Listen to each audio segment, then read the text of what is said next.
According to the Constitution, power comes from the people. The elected MPs represent them. Their tasks: electing the Premier, controlling the government, but above all, legislation. The central consideration of the separation of powers is that no state authority acquires too much power and abuses it, as was the case during the National Socialist era. Parliament controls the government. Parliament elects the Premier and is responsible for ensuring that the government is supported by the majority and criticised and controlled by the minority. How does it work in practice? If you want to become the Premier, you need an absolute majority of the votes in Parliament. Generally, the number of votes from his or her own party is not enough for him or her. Rather, he or she has to win other partners as well.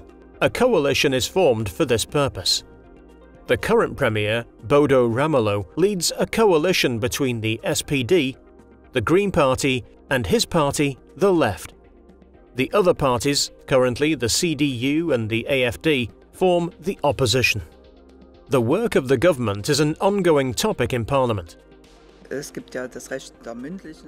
There is, of course, the right of oral questions and small questions, but there is also the advantage that certain subjects of large questions can also be discussed in plenary. And there are also special control bodies, such as the Parliamentary Control Commission, which also deal with questions of the secret services, etc.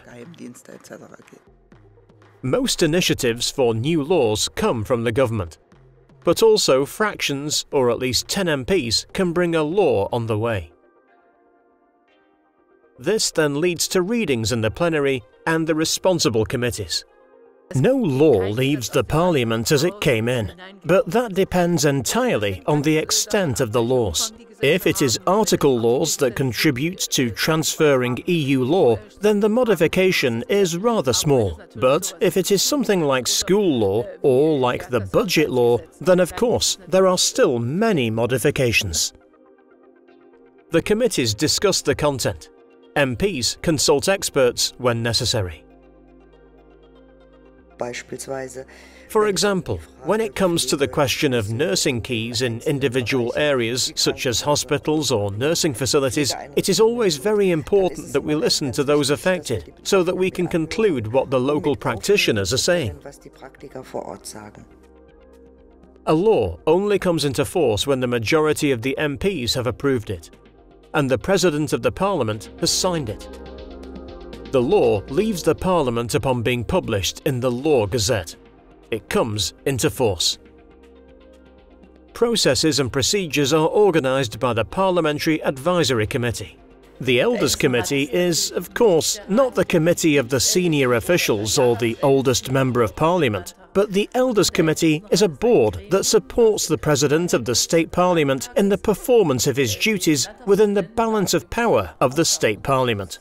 Its members are the Vice Presidents, the Parliamentary Group Leaders and the Parliamentary Directors. The Elders Committee always meets before the plenary meetings.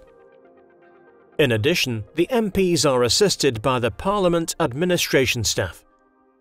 They ensure that MPs receive the support they need to make their decisions.